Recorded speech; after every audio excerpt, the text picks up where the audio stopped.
હું Sandeep engineer, GCCI Gujarat chamber of commerce ને ઇન્ડસ્ટ્રીઝનો પ્રમુખ. આજે અમે એક નવું સમિટનું આયોજન કરી રહ્યા છે, ગ્રીન્સ. આ સમિટનું આયોજન અમે સોલ્ટ અલાયન્સ સંસ્થા જોડે કરેલું છે, જેઓ આવા ઇવેન્ટ્સ કાર કરે છે, અને જીસીસીઆઈ આની જોડે કો ઓર્ગેનાઇઝર છે. ગ્રીન્સ એક ગ્લોબલ રિસાયકલિંગ ઉપરની ઇવેન્ટ છે.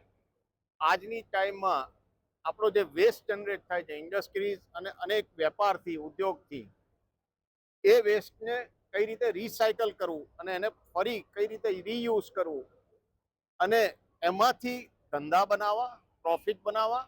આજે વેસ્ટ રિસાયકલનો ઇન્ડિયામાં $4.5 બિલિયન સુધીનો ધંધો પહોંચી ગયો છે અને ખૂબ વેગે વધી રહેલો આ ધંધો છે.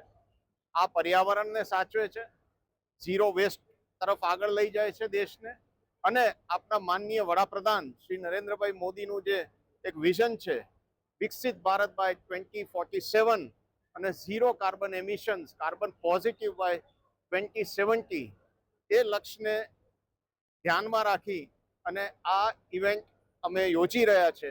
અને એ લક્ષ્ય પૂરું કરવામાં આવા ઇવેન્ટ્સ અગત્યનો ભાગ ભજવશે. આજે ગુજરાત આપણું ગ્રોથ એન્જિન છે દેશનું, અને ગુજરાત જ્યારે આટલા વેગે આગળ વધી રહ્યું છે ત્યારે ગુજરાતની ઇન્ડસ્ટ્રીઝને આવા સેમિનાર્સ, આવા એક્ઝિબિશન્સથી ઘણો લાભ થશે, ગ્રોથમાં મદદ કરશે અને ગ્રોથને આગળ લઈ જવામાં ખૂબ અગત્યનો ભાગ ભજવશે. તો આ પણ આપણા માનનીય મુખ્યમંત્રી શ્રી ભૂપેન્દ્રભાઈનું જે વિઝન છે કે ગુજરાત એક વિકસિત ભારતનો અગત્યનો અંગ બને, તો આ એક્ઝિબિશન એક અગત્યનો અંગ બનશે ગુજરાતની ઇન્ડસ્ટ્રી માટે.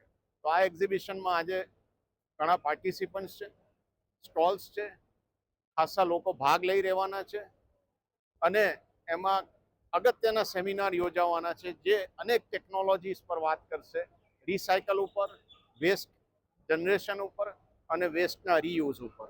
તો આપ સૌ અમને જે સહકાર આપેલો છે અને અમને જે આનાથી જે અમારા ફૂટફોલ વધશે એમાં પણ ઘણી મદદ થશે, અને આ રીતે દેશ આગળ વધવામાં પણ આ વિકસિત થશે. અને આવું એક્ઝિબિશન કદાચ ઇન્ડિયા લેવલે સર્વપ્રથમવાર યોજાઈ રહ્યું છે, કે આ સ્કેલનું એક્ઝિબિશન કદાચ સર્વપ્રથમવાર યોજાઈ રહ્યું છે. તો આજે અને કાલે આ એક્ઝિબિશન છે, સેમિનાર્સ છે, એમાં સૌ આવો, ભાગ લો અને એના એક અગત્યના અંગ બનો.